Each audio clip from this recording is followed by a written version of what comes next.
China stocks add pressure on Beijing to do more. Chinese stocks reopened after the Lunar New Year holidays with less of a bang than investors had hoped for, suggesting buoyant travel and spending data alone aren't enough to dispel concerns over the broader economy.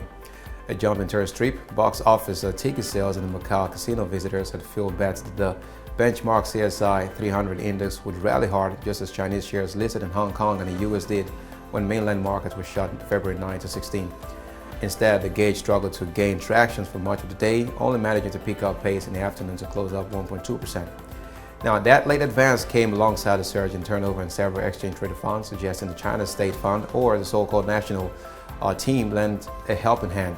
Foreign investors sold onshore stocks on Monday, underscoring the need for Beijing to do more to revive confidence as the economy struggles with deflation and a property crisis.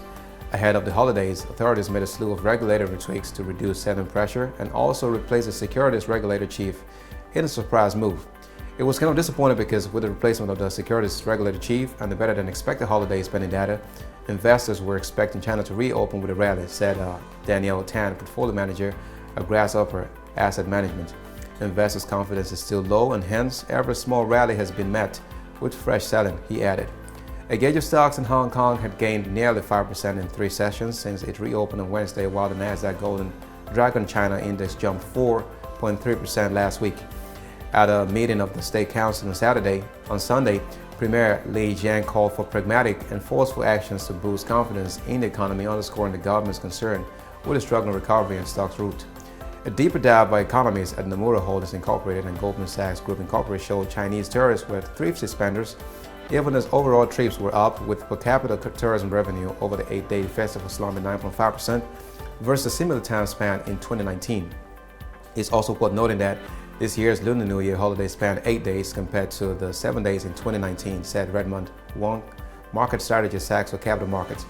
Additionally, the average tourism spending per trip declined from the level in 2019 as well. Meanwhile, foreign investors have loaded more than 6 billion yuan, approximately $834 million, of mainland shares Monday. Global funds have been opting out of Chinese stocks and seeking alternatives in other markets such as India and Japan. Traders want to see further policy support across the monetary and fiscal space, in addition to a cut in the reserve requirement ratio already undertaken.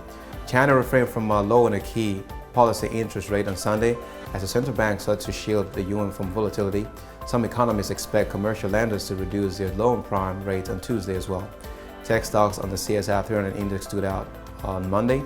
Capricorn Technologies Corp and Zhongji Inolight jumped more than 16% as Chinese names related to artificial intelligence responded to OpenAI's unveiling of its new system called Sora that can create realistic-looking videos.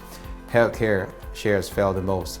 In Hong Kong, the Hang Seng China Enterprise Index closed down 1.3% to snap a 3-day advance. There is some profit taken in Hong Kong market today, such as with the Macau casino operators after strong data points of the Chinese New Year holiday, said Dicky Wong, Executive Director at Research at Kingston Securities Limited. The next thing to watch is a potential lowering of the 5-year loan prime rate, Wong added. The latest Bank of America Corp survey of money managers showed that going short Chinese stocks, which has been the second most crowded trade for months, is becoming more popular. A third of the respondents said they will increase their allocations if they see more aggressive fiscal policies to boost the real estate sector. And the stimulus signs emerging ahead of the key annual meeting in March, where the leadership announces the economic growth target and development goals will thus be closely watched.